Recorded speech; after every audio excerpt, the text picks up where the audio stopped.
өшаппастар. Бір кіргізсе адамды босатпас дәл. Синий кит деген ойын пайда бопты. Талай жастар айтқанын жасап қостар.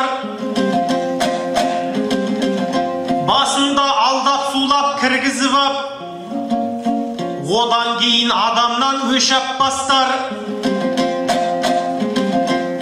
Таң атпай 4:20-да оянып ап, білекке кит суретін қашаптастар.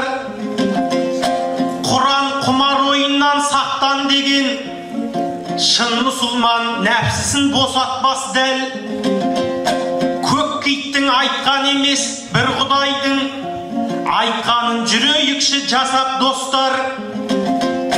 Ақылды адам әр күнін көк кит емес, таң алдында құлшылық жасап бастар.